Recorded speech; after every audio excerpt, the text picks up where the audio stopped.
Welcome to Your Vote Counts, jointly sponsored by the League of Women Voters of Marion and Polk Counties and Capital Community Television. My name is Bea Epperson, and I'm with the Voter Service Committee of the League of Women Voters. The League is a nonpartisan political organization that works to educate its members and the community about governmental issues. The League does not support or oppose candidates. In this program, we're hosting 3 candidates for Polk County Commissioner. The order of the opening statements was decided earlier by drawing straws. Following the opening statements, we will pose questions to the candidates and rotate their responses. Candidates were not given the questions in advance. Our candidates will each start with a 2-minute opening statement to introduce themselves, tell of their relevant backgrounds, and discuss their top 2 priorities. The candidates running for Polk County Commissioner are Steve Milligan, Dan Clem, and Jennifer Wheeler. Steve Milligan, will you begin your introduction, your background, and your top 2 priorities? Sure. I'd like to thank the League of Women Voters for asking us here to introduce ourselves to the citizens. And I'm Steve Milligan, and I served 8 years on the Monmouth City Council. In those 8 years, we did a lot of economic development. We introduced high-speed fiber through a company called MyNet to Monmouth and Independence. And we did a lot of different projects to help make sure that Monmouth was on its best financial setting. Currently, after I left the seat of City Council, I'm on the Planning Commission for the City of Monmouth. I'm also the chair of the Budget Committee, and then I'm the chair of the Central School District Budget Committee. Ooh. So, taking on a few tasks. Mm-hmm. And the 2 things that I'd like to see really done for Polk County is stabilizing the budget, like we did in Monmouth, and to where we know that over the long run that we don't have to count on one thing in particular, that we build a big enough tax base to be solid. And then I really want to make sure that the priority of public safety stays in place, so that we make sure to have the public safety, sheriffs on the street, police on the street, so that our community stays safe like it has been. All right. Well, thank you. And Dan Clem, will you begin with your introduction, your background, and your top 2 priorities? Yes, thank you, Bea. I also would like to thank League of Women Voters and CCTV for hosting these discussions. It's really a part of one of the reasons I'm running for Polk County Commissioner. I believe that better involvement with citizens, better access to county resources, more outreach from the county with all parts of Polk County in terms of the budget and what the priorities are is very important. So this is really sort of a good way to set the tone for how I believe Polk County can better serve its citizens. I am a current city councilor serving on Salem City Council, representing West Salem for about the last 9.5 years. Have raised a family between my wife and I of 7 children and 9 grandchildren in Polk County. I've been very involved in many community activities.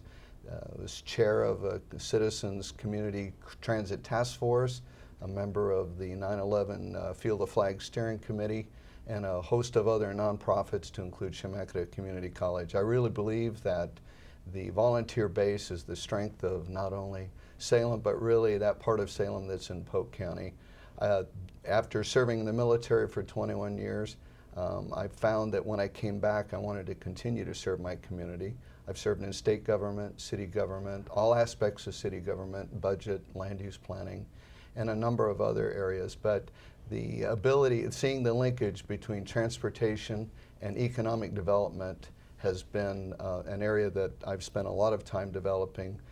The potential 3rd bridge, highway improvements to Highway 22, but as well the understanding of that infrastructure and government's responsible for the infrastructure in being able to create opportunities for economic development. Those are really 2 of my priorities, and that is working together with all the businesses and governments to create better property values, which will help balance our budget. Okay.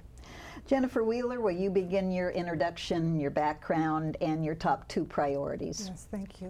My name is Jennifer Wheeler, and I am Polk County Commissioner. I was appointed to that position a year ago after the tragic death of our friend Mike Probst. At that time, history was made in Polk County when I became the first woman commissioner in the history of Polk County. And that is very exciting to me. I worked for the Board of Commissioners for 13 years before my appointment, and the district attorney for 3 years prior to that. I have a bachelor's degree from Western Oregon University in criminal justice. I serve on a number of committees currently. I serve on the Association of Counties Public Safety Committee. I sit on the Polk County Local Law Enforcement Executive Committee. I sit on the Local Public Safety Coordinating Council. I'm the board liaison to emergency management. I am a member of all of the chambers. I also currently sit on the service integration teams for Fall City, Perrydale, and West Salem. And there are some others. My top priorities for the county are to maintain the high level of service that our citizens are used to, even with our diminishing revenues, and to promote current business and attract new business into our county. I think that it's important to support our local small family businesses, our local farming businesses, because they are the engine that drives our economy. Thank you. We'll begin with our questions now, and Dan, Clem, you'll go first on the questions.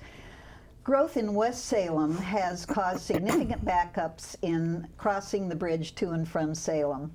How would you address this and other transportation issues in Polk County, considering that funding for a new bridge is not realistic right now? Sure.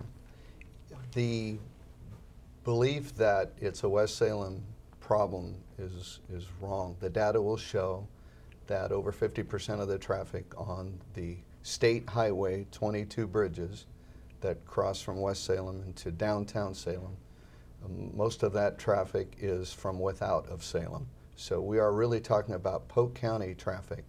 It's not realistic in terms of funding, but what's more not unrealistic is that it will take the cooperation of the governments, the City of Salem, City of Kaiser, Marion and Polk counties, to first decide where the location is before you can get to cost.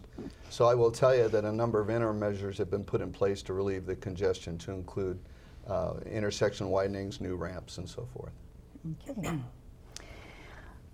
Jennifer Wheeler, growth in West Salem has caused significant backups in crossing the bridge to and from West Salem to Salem. How would you address this and other transportation issues in Polk County, considering that funding for a new bridge is not realistic right now?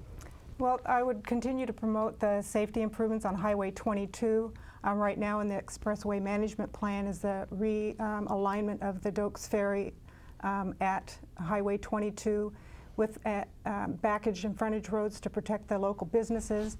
The eventual interchange at Highway 22 and 51 will be very important to the transportation system, and the idea behind that is that with the growth in West Salem, to bring that traffic down through roads that would connect onto 22 and use that interchange and relieve some of that congestion that's occurring now in West Salem. I agree with Dan that it's not a Salem issue. It is a regional issue, and that is important to not just the county, but the state actually. It brings tourism into our county, and it's very important to our transportation system. Thank you. Okay, Steve Milligan. Growth in West Salem has caused significant backups in crossing the bridge to and from Salem. How would you address this and other transportation issues in Polk County, considering that funding for a new bridge is not realistic right now? For the immediate part of West Salem, as was experienced in an emergency situation a while back where one bridge was completely incapacitated, would be to find a way where you could make either bridge two-way so that you could move traffic back and forth. It wouldn't necessarily at that point relieve the congestion. The other is to continue the measures that are in place to widen intersections and traffic flow in West Salem itself so the traffic could move a little freer. The other piece would be in the interim to find maybe a more northern route to get people to I-5 out of North Polk County rather than bringing them through Salem, but get them up the road more towards Brooks and Jervis to get to I-5. All right. Question number 2, and Jennifer Wheeler, you'll go first on this one. Are there any needs in Polk County law enforcement and public safety that are not being met? If yes, what are your recommendations? I don't know that I would answer yes to that other than the budget shortfalls. We did have to cut some positions in law enforcement with our current budget process, but I believe that the system still stays strong. We have a sheriff that's committed to his job and to his force. We have a community corrections director who's committed to keeping his offenders accountable and direct supervision of those offenders. We have a strong juvenile department and sanction court for our youth. We have a jail that's the envy of other counties and always has room for people who choose to commit crimes in Polk County. We have a drug team that's active and up and running. We will have to make decisions in the future. We will have to have community partners and discussions around how we're going to keep that system strong. Thank you. Steve, are there any needs in Polk County law enforcement and public safety that are not being met? And if yes, what are your recommendations? Well, I would say at this point they're being met to about the minimum.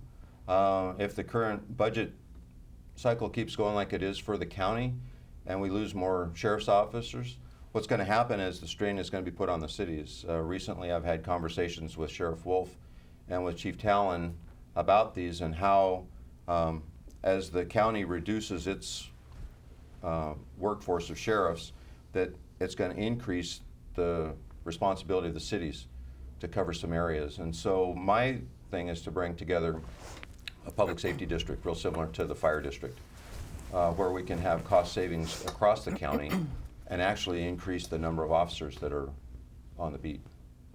All right. Dan Clem, are there any needs in Polk County law enforcement and public safety that are not being met? And if yes, what are your recommendations? I believe with the growth that's happened not only in West Salem but throughout Polk County that there is a real need that's not being met by going from 3 deputies on patrol at any one time for a county that's 750 square miles down to 2 deputies at any one point in time is a dangerous proposition, particularly with heroin drug use on the increase.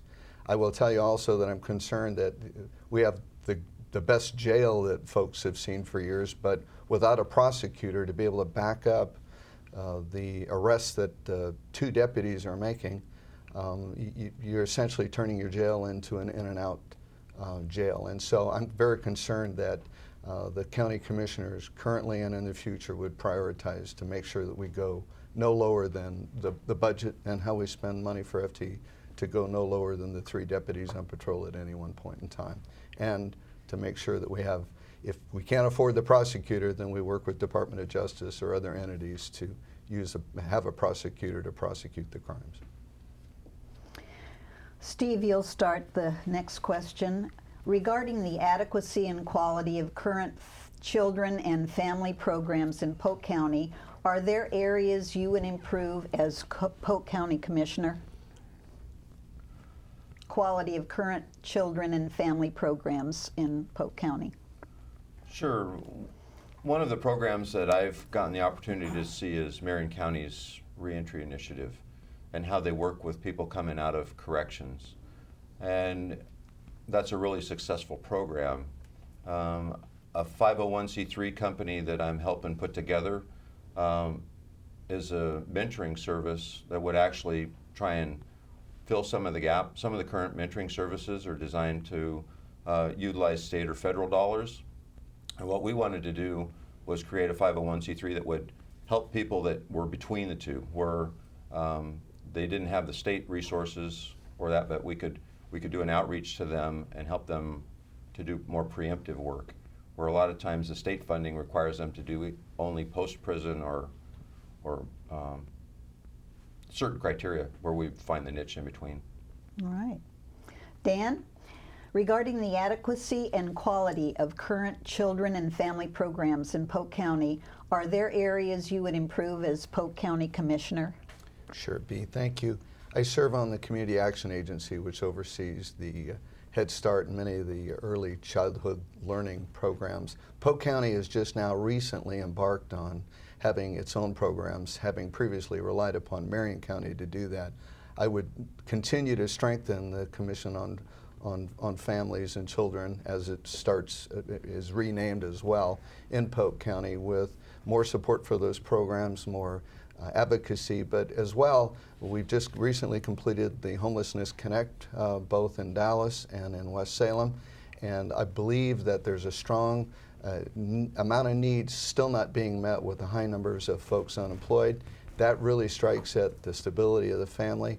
We've got the family building blocks in West Salem, which has helped, and the mental health addictions clinic, but there's still much more that can be done. We still have, and we see in these programs and events, too many families still having needs such as health insurance. The new coordinated care organizations really needs county leadership.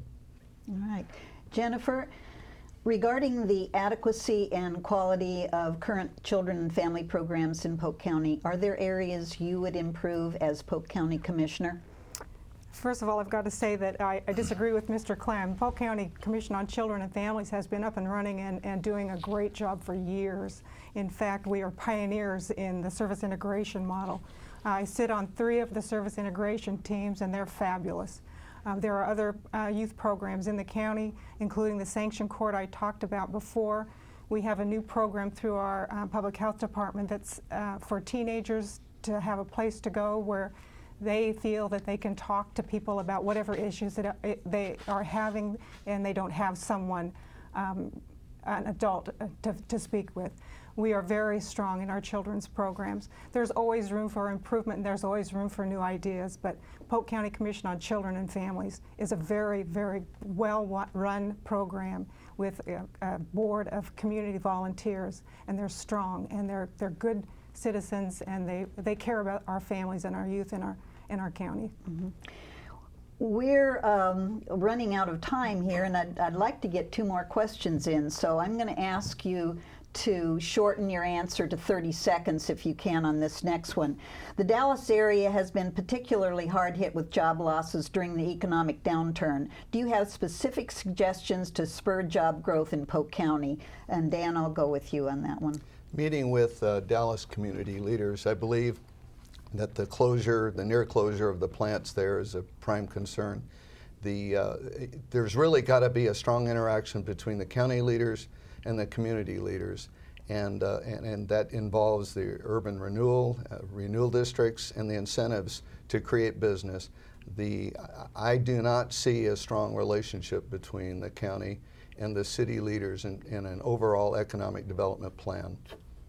Jennifer, the Dallas area has been particularly hard hit with job losses during this economic downturn. Do you have specific suggestions for job growth in Polk County? Once again, I disagree with Mr. Clem. We have been working with the city leaders in Dallas, and as well as the representatives from the governor's office in conversations about the warehouse we're building. That building is a privately owned industry, and we don't have control over what they do with that property. We continue to work with Travel Salem on a regional website to bring people to our county from other areas of the state or even outside of the state. I believe that we have a very strong working relationship with the city.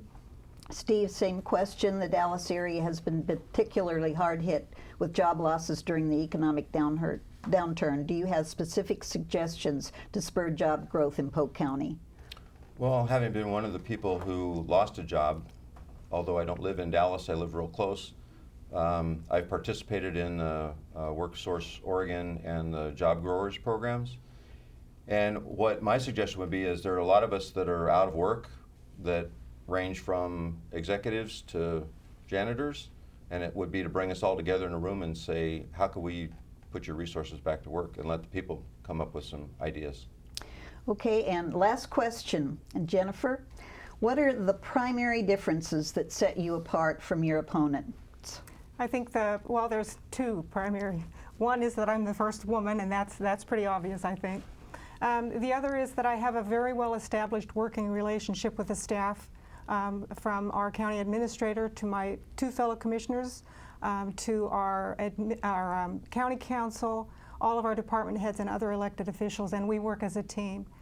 We all have a common goal to improve on and sustain the livability in Polk County. Polk County is a wonderful place to work and to raise your families, and we plan to keep it that way. Okay. Let's see, I think it's Steve. Steve, how would, what are the primary differences that set you apart from your opponents? Well, the most obvious is that I've worked in a city government where we haven't laid any employees off, and we've done budgeting in a way in which we have reserves right now. We're looking at adding some services and not laying any more employees off for the next couple of years. And so to me, that's the most obvious, is that I've worked in a system that's learned the fiscal discipline to make sure that the employees are treated fairly. Mm-hmm. Dan, what are the primary differences that set you apart from your opponents? B, I'm much more experienced in a wider range of activities to include economic development, working infrastructure, utilities, highways, power grids, water supplies, water treatment. I've done that through my role as a city councilor, but also as a retired Army Corps of Engineer officer. I've actually helped bring jobs to the area, both in the Edgewater area and other parts of Salem. The other thing that sets me apart is I enjoy great and strong working relationships with other governments and businesses and a lot of individuals who care about the community. Great answers on all of those. The candidates will now each have 1.5 minutes for a closing statement, and we'll begin that with Jennifer Wheeler. Again, I'd like to thank you for the invitation to be here today. I am Jennifer Wheeler, your first woman commissioner in Polk County, and I think that's significant in this year of the 100-year anniversary of women's right to vote in Oregon. I do have a very well-established relationship with our staff and my other commissioners. I have both of their endorsements. I believe that I'm the only candidate that can honestly say I have a working history with past commissioners and a strong relationship with them as well. I do have the endorsement of 4 of our previous commissioners. I would like to believe that when I leave this office, not only will people look back and say Jennifer Wheeler was the first woman commissioner in Polk County, but that she was a darn good one, and we're glad that she was there. And when she left the office upon her retirement, she left the county a little bit better than she found it. Thank you. Steve Milligan, your closing statement. Sure. Going back to the two main subjects in the fiscal discipline and fiscal balance over the long run, what I want to do is implement some things. High-speed fiber is one of the pieces that we put in Monmouth and Independence that's really helped make a difference in attracting businesses, attracting residents to the community. And I think that was a way that we built the tax base to really put ourselves on a good financial standing. I'd like to put that one in place. The other is I'd really like to see the public safety district put in place so that we can make sure that our communities are safe. I've lived a lot of different places throughout the United States, and I don't know of a more safe place that I've ever felt in living than in Polk County. And I talk with a lot of people who move back to Polk County because of how safe a place it is and how good of a quality place it is to raise their kids. And that's what I want to keep in Polk County, is that incredible quality of life. Thank you. Dan, Clem, your closing statement, please. Thank you, Bea. Yes, I too would like to thank League of Women Voters and CCTV for having this forum and being able to answer these questions. I would like to be known as the Polk County Commissioners that got things done. I began studying or learning for this job 30 years ago, 20 in the military, and the last 10 working with previous county commissioners to understand how you build relationships, how you bring Polk County together with the various parts and communities in Polk County to include the farming community and our wonderful wineries, and really promote Polk County. I want to be the top cheerleader for our agribusinesses, for the economic development potential of our cities. And at the end of the day, I would like to say what happened was unemployment went down and that property values went up. And through those increased property values, the cities and the county can enjoy the kind of stable long-term funding and not rely on federal revenues to have to do that, or just having a fairly stable past. But these are trying times, and I really believe that with a nonpartisan vote in November, that Polk County citizens are ready for change. They're ready for leaders who are worried about the issues and not necessarily labels or previous history. So I've been a performer. I've completed a number of key projects to create jobs and improve quality of life. I'd like to continue to do that for the county. Thank you to all three of you. On behalf of the League of Women Voters, I would like to thank each of you for your participation today. Thank you also to CCTV for providing the opportunity, and to you, the listening public and watching public, for participating in your own citizenship. Candidates for Polk County Commissioner run for on a nonpartisan basis. If one of the three candidates receives a majority of votes in the May 15th primary election, that person will become the Polk County Commissioner. However, if no one receives a majority of votes, the top two vote getters will advance to the November general election. Ballots are mailed out on next Friday, on Friday, April 27th, and you must mail your ballot back so that it's received by county election officials on or before May 15th, 8 o'clock in the evening. Voters registered by Tuesday, April 24th will be eligible to vote in this election.